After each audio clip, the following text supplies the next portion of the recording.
Today we're talking about Red Dead Redemption Online. Is it worth your time playing this game and why you might actually be wrong about RDR Online? Now if you like this video, consider subscribing and hit your notifications so you never miss one from me. We're trying to get to 1,000 subscribers, and so hopefully this video will take us up finally to get to that mark, man. Big thanks to you guys for your support so far. So RDR Online, I played it several years ago, and I really wasn't impressed. And so I spent about 30 to 40 hours back inside this game to see what it's like in 2023. And so I'm going to tell you the good and the bad. I'm not holding anything back, man. I'm just going to tell you how I see it. And so the first thing you'll notice when you go into the online mode after you create your character and all that kind of stuff is that you got to have gold to basically play this game. You got to pay to play. And so to start earning gold, PvP matches is a good way to do that. PvP, it's kind of a mixture of modes. You have Team Deathmatch, you have their version of a Battle Royale, you have Call to Arms, which is waves of enemies. And there are some pretty cool maps that they put in here. One of my favorites is Annesburg, and so it's got the trees that are cut down, and they're starting to build up this new city over in Annesburg. And so there are some pretty cool locations to it. If you're playing with other people, I feel like this game mode is more fun than what it is just playing by yourself with randoms. But overall, it's not a bad experience. You know, some online modes just have this type of experience, and really this, to me, is probably the weakest part of it, but it will allow you to start accumulating gold. You also have daily challenges that you can do. You also get multipliers, like if you sign in for a week straight or, 2 or 3 weeks straight. And so by getting gold, this will allow you to jump into one of the roles that's pretty crucial to RDR Online.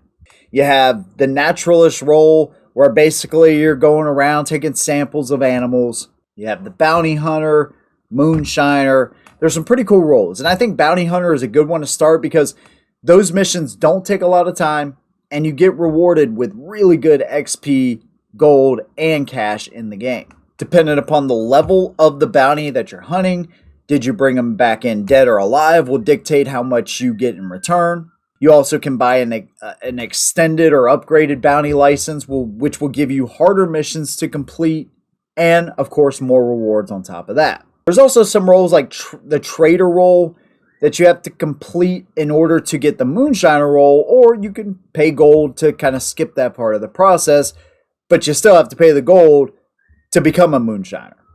And so if you want the most true to form feeling of RDR Online, I think the bounty hunter provides that. There are bounties scattered everywhere throughout the map, so there is no lack of them to be found. And there's some pretty interesting things that you can do in some of these bounty hunter missions as well. So it really depends on what kind of player you are. If you're somebody that likes to find any and everything, like to find different animals, or maybe the collector would be a good role for you, where you're finding special cards and alcohol bottles and all that kind of stuff. There's more that goes into this. I'm just kind of giving a generalization, but depending upon the player that you are will really dictate the role that you may want to gravitate towards first. But remember, all these roles cost anywhere from like 15 to 25 gold bars, so you're going to have the gold to start. I would say do not buy the gold in the game. This is one issue I had with this, several years ago, is everything was really expensive and microtransactions were just pushed out there. And then when the community didn't respond well to RDR Online, they started giving gold bars away. So it was in a pretty poor state a few years ago. Now it seems like things are more balanced. You also have treasure maps. And so once you reach level 10, every subsequent 5 levels you rank up, you'll get additional treasure maps. So similar to the campaign mode, where you can go find, gold and jewelry and things that are stashed throughout the map. But gold and capitale, which is a new currency that they didn't have before, kind of dictate what you can do in the game. More gold you have, get an extended bounty hunter license, the better missions you can play, the more you'll get in return. Capitale is the same type of way. You have to have that in order to do some missions. You also have stranger missions that you can complete These to me are a little bit more interesting because they always have a little bit of a cutscene to them, and you get to see some familiar faces that you saw in the campaign in some of the stranger missions as well, which is kind of a cool way to tie everything in. There's also blood money missions that you can do, and all in all, the entire map just gives you, no matter what town you go into, there's always something that you can do. So there is a lot of content when you just go into free roam.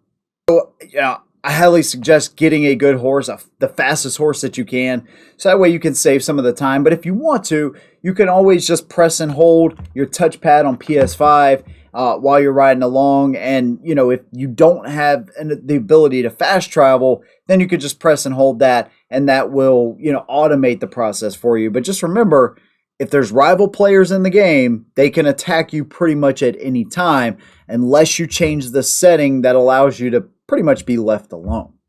Speaking of fast travel, since I started this game now, fast travel has been free. It used to cost money to do that, but now it doesn't. I don't know if I just have so many tokens that I never used before, but it's been free the entire time, which is a great thing. You shouldn't have to pay to fast travel in this map. You should be able to fast travel in this map at will, anytime, because it is a huge map and you will spend a lot of time on horseback.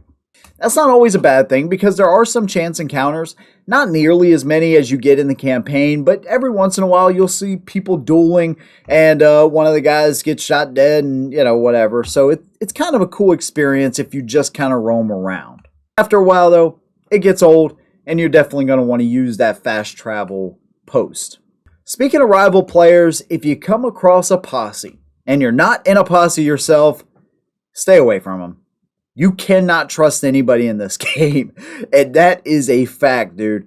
People will kill you quicker than you can say go, and it just is what it is. Now, if you don't want to mess with them, you can, if they do kill you, you can put a bounty on them and then parlay, and then they can't bother you at all, unless you just want to go back and see if you can get the kill.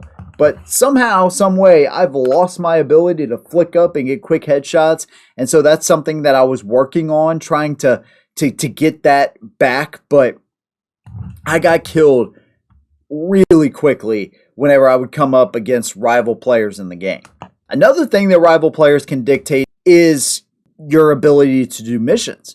So if you're capturing a bounty or releasing prisoners from a wagon or whatever, they can come and they can interrupt that process and basically take your bounty from you. To me, this is a cool concept because it adds a little bit of stress to what is typically a pretty easy process, because although the AI in this game is fantastic, the difficulty needs to be upped because sometimes it feels too easy. But if you have a rival player, that can change the dynamic quickly. And so they always give you this warning: rival players can, you know, steal your money bag or whatever you're doing. But I don't think it happened to me not one time in the game. I wish they would almost, and it really depends on what kind of players you have in your area. But I really wish I got to experience more of those things because I think it would have added an additional layer of realism to an already pretty realistic game. I just really wish the difficulty was bumped up a notch, and you can adjust those things as time goes on and you get harder missions. Those things pay out better. I just wish overall it had a more difficult feel to it. You also got garments and stuff that you can, you know, once you meet Gus, you can go to him and bring him animal skins, and if you have the right skins, he can make certain things for you, bandoliers and all that kind of stuff. You can upgrade your weapons. You can obviously change your clothing, buy holsters and hats and everything else. You can make your character look however you want to in this game. Just remember that a lot of the clothing and the weapons is really expensive. Now, with all of that stuff being said, you have the PvP missions, you have the specific role missions that you can do. You also have the Moonshiner DLC, which has its own story, and you have the main story. And so the main story, it starts off a little slow. It's about revenge. I don't want to, spoil anything for anybody, but it's a pretty decent story. I think it has 13 or 15 missions, something like that. You have to be dishonorable to get some of those missions and honorable to get others. You, of course, can pay gold to switch this back and forth, or like I started out as an honorable cowboy and then I became dishonorable. The way I did that is I went into Saint Denis and I just started wrecking and creating havoc and killing as many people as I could. And so that dropped it fairly quickly. But the story mode altogether is actually pretty good. One problem that I have with it is it's very similar to the campaign in that once you complete the story, the game feels like it's lost its luster.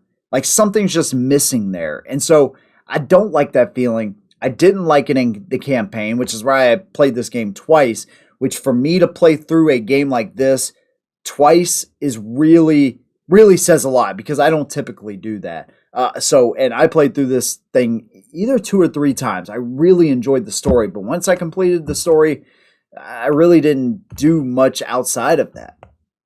And so I would say stretch those story missions out if that's kind of how you are as well.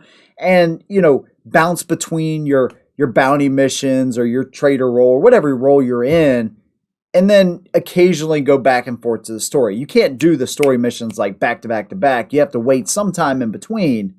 It is a good idea to kind of stretch that out. Now, fortunately, we have some additional stories with the Moonshiner DLC. And to me, I don't understand why they don't put this in the other roles. How cool would it be to have a bounty hunter mission or mission specific things for bounty hunters or naturalists or traders? I mean, there's so many ideas I could come up with for stories just in those roles. Why not have some kind of a prequel to the prequel, where they could explore a young Arthur Morgan? To me, I just want to see Arthur Morgan back, and I would love to see some kind of DLC revolved around the campaign. But hey, that's just me. That's very wishful thinking at this point.